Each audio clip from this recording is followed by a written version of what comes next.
Përfundon etapa e tretë e turit të 82 ciklistik, Elbasan Vlorë me gjatësi 149 km. Etapa u fitua nga ciklisti i kombëtares shqiptare Olsion Veliaj, një garë e vështirë dhe shumë e bukur, ndërsa vetë ciklisti është shprehur i kënaqur me fitoren. Është një emocion i veçantë. Shumë herë në turet e kam provuar, kam pasur fatin të zë të vendin e parë dhe vendin e dytë, por sot shpresoja për vendin e parë. Falenderoj shumë jashtëzakonisht shumë ekipin e kombëtares bashkë dhe ekipin e Tiranës, bën një punë shumë mirë, bën kapin e grupit që ishte 2 minuta, nga 10 km e fundit bëra një shkputje dhe arrita të bëj vendin e parë në finish. Është një emocion i veçantë sepse janë 2 ekipe shqiptare dhe 12 ose 10 ekipe ndërkombëtare dhe është emocion i veçantë fitosh në Shqipëri dhe veçanërisht në Vlorë.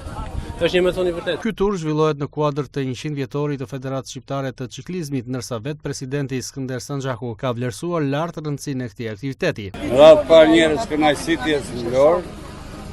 Në radhë të dytë neve përfaqësojmë gjithë jugun në kuptimin e sinqert. Ishte një etapë shumë e fortë.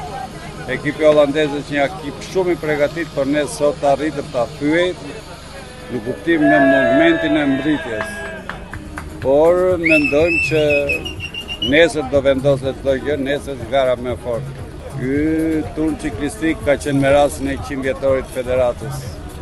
Që ishte një nder i madh për gjithë kombin, gjithashtu dhe për gjithë punonësit e Federatës, që ne organizuam në kryeministri dhe në Shkodër, që është jepja e ciklizmit, dhe arritëm të bëjmë mbas Gjiros Italisë rrethin ciklistik që filluam në datën 26 Tiranë-Shkodër, gjithashtu e fitoi po ciklisti jonë që është vegaroni Itali Fabricio.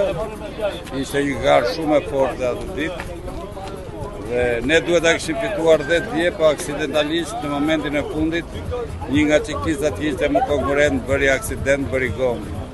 Sot arritëm ta fitojmë në Vlorë dhe nesër vendoset çdo gjë. Ndërkohë fanellën e verdhë dhe vendin e parë në renditjen e përgjithshme e mban deri më tashmë holandezi Nils Hitmajer. Turi 82 ciklistik do të vijojë të njëjtën me etapën e katërt në itinerarin Vlorë-Himar-Vlorë, një prej garave më të vështira të këtij turi. Në rrethin ciklistik marrin pjesë 14 ekipe të ndryshme, megjithëse 86 ciklistë pjesëmarrës. Një nga skuadrat deri më tashmë është tërhequr nga pjesëmarrja në rrethin ciklistik të Shqipërisë.